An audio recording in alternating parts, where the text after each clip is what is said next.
इस प्रोग्राम के सिलसिले में आपके जिले के सबसे कम उम्र के अभय मराठे साहब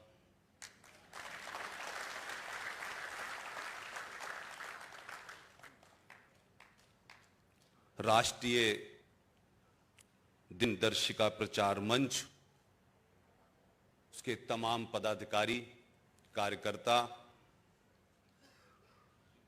मोहतरमा सरोज विवेक देशपांडे, नारायण पांडव साहब और दिनेश गुप्ता जी जो मेरे साथ दिल्ली से आए हैं। मेरी और आपकी मुलाकात एक ऐसे वक्त में हो रही है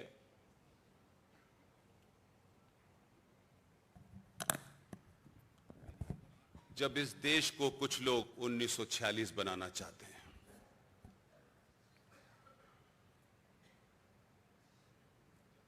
मुझे ऐसा लगता है कि जिनकी ख्वाहिश 1946-47 में पूरी नहीं हुई थी, उसे इस बार पूरी कर देनी चाहिए।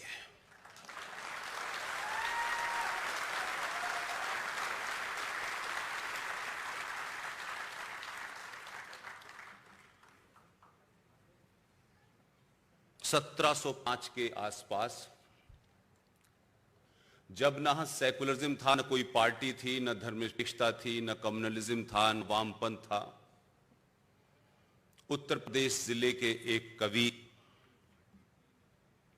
उनका नाम भूषण था, उन्होंने 4 लाइनें लिखी हैं। आज अगर लोग लिख देंगे तो लोग कहेंगे ये भारतीय जनता पार्टी का एजेंट है, ये आरएसएस का एजेंट है, ये देश में आग लगाना चाहता है। कवि भूषण ने जब ये 4 पंक्तियां लिखी हैं, तब ऐसा न कोई दल था, न ऐसी कोई विचारधारा थी। बहुत सरल भाषा में, बहुत आसान तरीके से उन 4 लाइनों को मैं आपके बीच इसलिए रखना चाहता हूं कि जो लोग आज इस देश में चिंतित हैं इस बात से कि लोग सड़कों पे बैठने के बाद न सुप्रीम कोर्ट की सुन रहे, न सरकार की सुन रहे, कवि भूषण जी ने उस वक्त लिखा है, काशी करबला होती और मथुरा मदीना होता, शिवाजी न होते तो सुन्नत होती सबकी।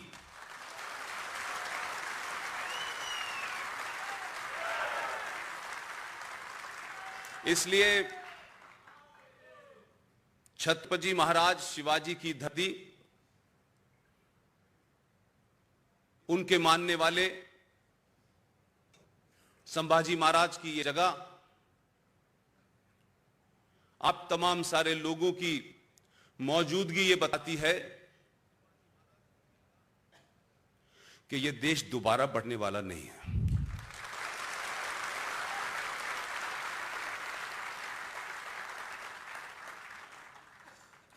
ये कुछ लोगों की ख्वाहिश तो है, लेकिन जरूरी नहीं ये ख्वाहिश खबर भी बने कभी। आज जिस मौके पे मुझे यहां दावत दी गई है, अभय मराठे जी, मेरे पास शब्द नहीं है कि मैं कैसे आपका शुक्रिया अदा करूं। ये देश तथाकथित तौर पे 1947 में आजाद हुआ है। आजादी के नाम पर जो ओरिजिनल गोरे थे वो चले गए और डुप्लीकेट गोरे बैठ गए। मुझे शिकायत उनसे भी नहीं है, मेरी शिकायत दूसरी है, सत्ताओं पे बैठने वाले लोगों की अपनी मजबूरियां होती हैं, अपनी कमियां होती हैं, लेकिन सनातनी समाज की क्या मजबूरी थी कि कोई 70 साल तक बोला नहीं, और आपकी चुप्पी और सत्ता पे बैठने की कुछ लोगों को जल्दबाजी ने मात्र 70 साल के कालखंड में इस देश को दोबारा से 1947 बना दिया है। इसलिए मैं इस मौके पे उन तमाम लोगों का धन्यवाद करना चाहता हूं। यूं तो अभय जी और ये तमाम मंच और उनके साथी अपने दोस्तों की मदद से, समाज की मदद से ये राष्ट्रीय कैलेंडर जारी करते रहे हैं, लेकिन ये पहली बार हुआ है कि इस राष्ट्रीय कैलेंडर की धूम, इसकी पहचान अमेरिका और ऑस्ट्रेलिया तक चली गई है।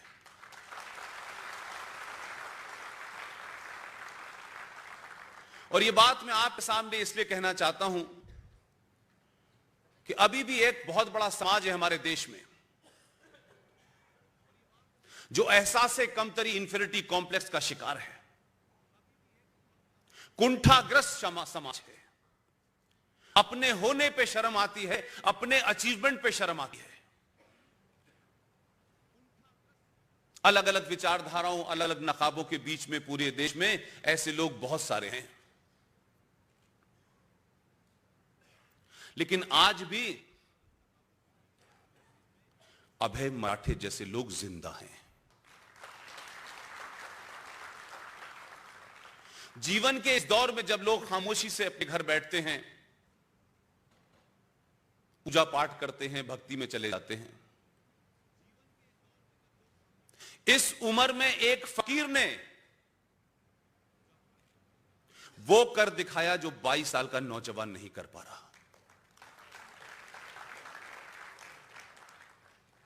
और इसको जो लोग एक राष्ट्रीय कैलेंडर डेट देखने की कोई किताब या डायरी समझते हैं, ये बड़ी भूल है। 15 साल से बिना किसी की मदद किए हुए चुपचाप ये काम हो रहा है। आखिर इस कैलेंडर की महत्वता क्या है? क्यों यह महत्वपूर्ण है? उसकी तमाम टेक्निकलिटीज बताई, लेकिन मेरा सिर्फ इतना कहना है कि एक कंपनी है हवाई जहाज उड़ाती थी, आजकल उसका मालिक भी उड़ा हुआ विदेश में भागा हुआ है। हम कहां से चले थे और कहां पहुंच गए? पूरी दुनिया को ज्ञान देने वाले, सुंदरता की परिभाषा रचने वाले लोग आज इस मुकाम पे पहुंच गए हैं कि उस कंपनी का, उस एयरलाइंस का कैलेंडर लेने के लिए बड़े बड़े नेता लाइन में लग के लेते थे। एक प्राइड थी लोगों की उस कंपनी का कैलेंडर। ये बात अलग है कि उस पे क्या छपा होता था, ये मेरे कहने की जरूरत नहीं है। ये इस बदले हुए भारत का रूप है।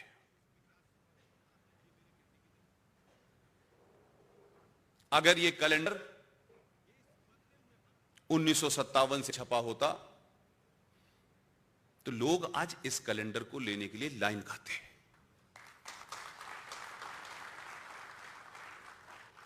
यह कैलेंडर कोई कॉमर्शियल विज्ञापन नहीं है।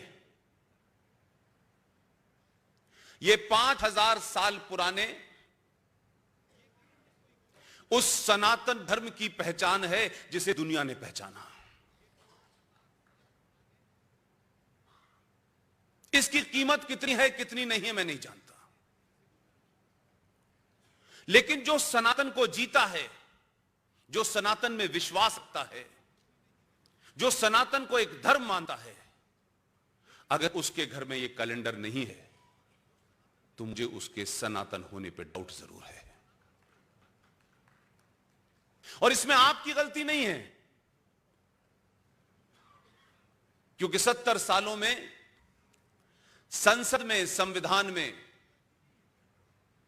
सब जगह जघन्य अपराध किए गए हैं। झूठ नहीं बोले गए, बल्कि आपने संविधान के अंदर से चीजें निकाल के फेंक दी क्योंकि वो आपकी सत्ता को सूट नहीं करती थी। और यह सिलसिला रुका नहीं। इसीलिए भारत के संविधान में खास तौर से मैंने कहा कि आपने अभय जी तमाम इसमें चित्र छापे हैं और यकीन मानिए कि मेरा उनसे कोई इस बिल में कोई बातचीत नहीं हुई, लेकिन एक विषय को मैं 2 साल से उठा रहा था। उस विषय को उन्होंने अपने कैलेंडर में जगह दी है। यह विषय क्या है? यह महत्वपूर्ण है। मैंने इसीलिए कहा कि अगर आप अपना सफर शुरुआत में ही गलत रास्ता पकड़ेंगे तो कभी लक्ष्य ठीक नहीं मिलने वाला। यह आजादी की कहानियां, यह इतिहास, यह भारत के पहले शिक्षा मंत्री का फ्रॉड, यह अगर इस देश को पता होता तो देश आज इस मोड़ पे नहीं खड़ा होता कि जिन विश्वविद्यालयों में मेरे और आपके पैसे से, टैक्स के पैसे से दिल्ली का एक विश्वविद्यालय जिसका नाम बहुत है, उसमें पढ़ने वाले छात्र को पूरा एसी कमरा साल भर में बिजली के 10 रुपए में मिलता है। इस देश में हजारों कॉलेज और विश्वविद्यालय होंगे, करोड़ों गरीब मां बाप के बच्चे पढ़ने जाते होंगे, अपने राज्य से दूसरे राज्य जाते हैं। उनके रहने के खाने की क्या व्यवस्था है इसका किसी को अंदाजा नहीं है। ये उस गरीब मां बाप से पूछिए कि वो अपने बच्चे के रहने के लिए भी, जिनको हॉस्टल नहीं मिलता, वो 2-2, 4-4, 5-5 हजार रुपए दे के बाहर रहते हैं।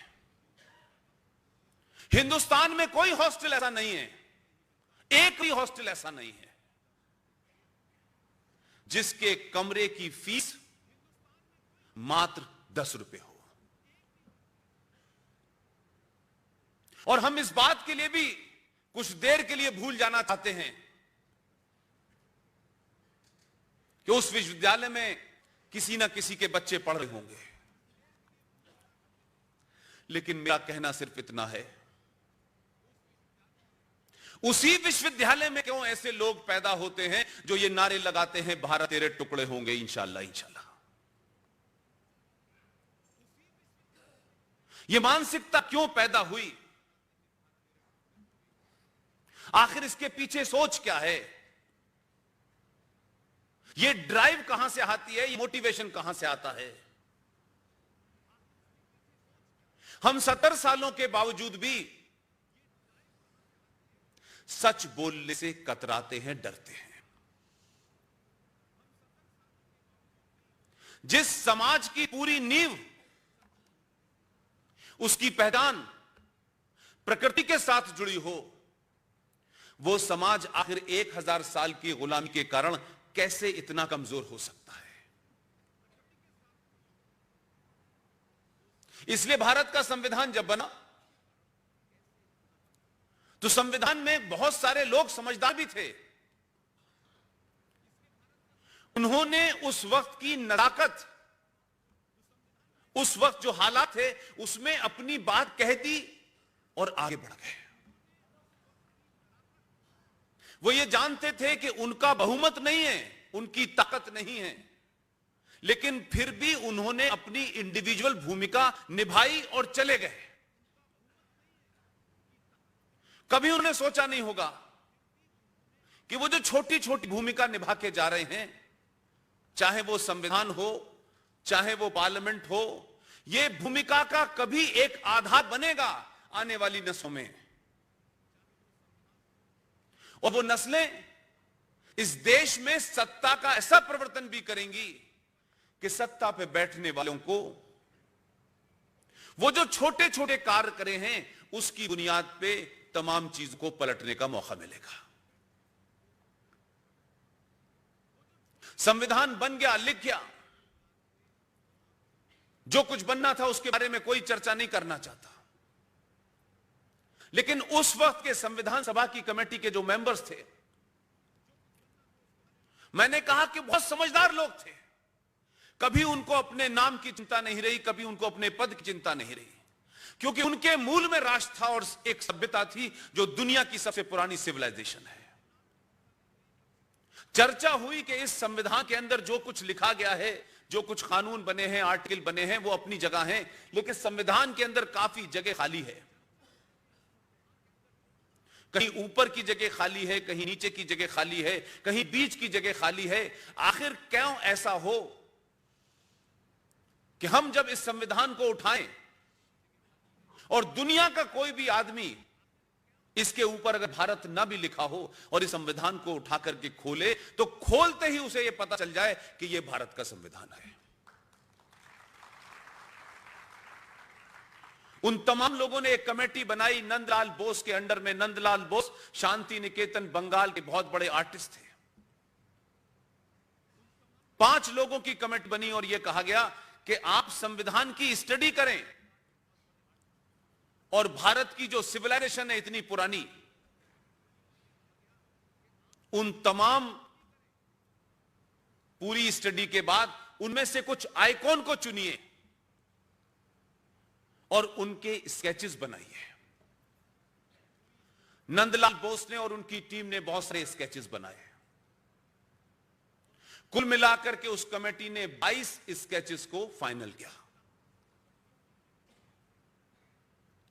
और बाद में फिर वो भारत के संविधान की मूल कॉपी में जोड़ दिए गए।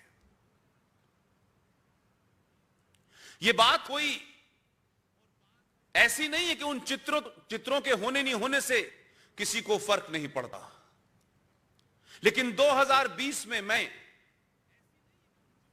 ये मानता हूं कि वो चित्र होते तो ये दिन देखना नहीं पड़ता। उनमें अलग अलग चैप्टर हैं, कहीं फंडामेंटल राइट्स की बात कही गई है, कहीं ड्यूटीज की बात कही गई है। उसके हिसाब से भारत के मूल संविधान के अंदर 22 चित्रों को डाला गया। उसमें सुभाष चंद्र बोस का भी चित्र है, उसमें महाराजा छत्रपति शिवाजी का भी चित्र है। और उन्हीं के अंदर जहां फंडामेंटल ड्यूटीज की बात कही गई है, मर्यादा पुरुषोत्तम राम, लक्ष्मण और हनुमान का भी चित्र है। श्री कृष्ण का भी चित्र है, बौद्ध का भी है। यह मूल कॉपी में चित्र 22 डाले गए। वो मूल कॉपी भारत के आर्काइव में रखी हुई है। लेकिन मेरा सवाल दूसरा है, कौन लोग थे और कब, किसके कहने पे यह फैसला लिया गया और क्या एजेंडा था उन लोगों का? बिना देश को बताए, बिना भारत की पार्लियामेंट में चर्चा हुए उन 22 चित्रों को किसने हटा दिया? अभय मराठे जी, आप जीवन के इस मोड़ पर वही काम कर रहे हैं जो हमारे पूर्वज 1940, 47 और 50 में कर गए थे। आने वाली नस्लों को यह पता होना चाहिए हम कौन थे, कहां से आए थे, हमारा अस्तित्व क्या है, हमारी बोली क्या है, हमारी भाषा क्या है। इसलिए मैं खास तौर से इस कैलेंडर के अंदर उन 22 चित्रों में से कुछ चित्रों को इस कैलेंडर पे छापा गया है, क्योंकि मूल कॉपी आपको देखने को नहीं मिल पाएगी। इससे आप अगर अंदाजा लगा सकते हैं कि भगवान राम और लक्ष्मण जी और हनुमान जी का चित्र अगर इस पे छपा हुआ होता तो यकीन मानिए, मुझे पूरी उम्मीद है कि जो भी कुछ इसमें छपा हुआ है, संविधान में जो भी कुछ लिखा हुआ है और जो छपा हुआ है, वो सब संविधान का हिस्सा होता। और अगर वो हिस्सा होता और ये तस्वीर उसके अंदर होती, तो भारत के सुप्रीम कोर्ट के चीफ जस्टिस से लेकर तमाम जजेस उसी संविधान की शपथ लेते हैं। और उस संविधान की शपथ लेते तो मुझे पूरा यकीन है कि हजारों भारतवासी ये सवाल जरूर पूछते कि जज साहब आप सच सच बताइए,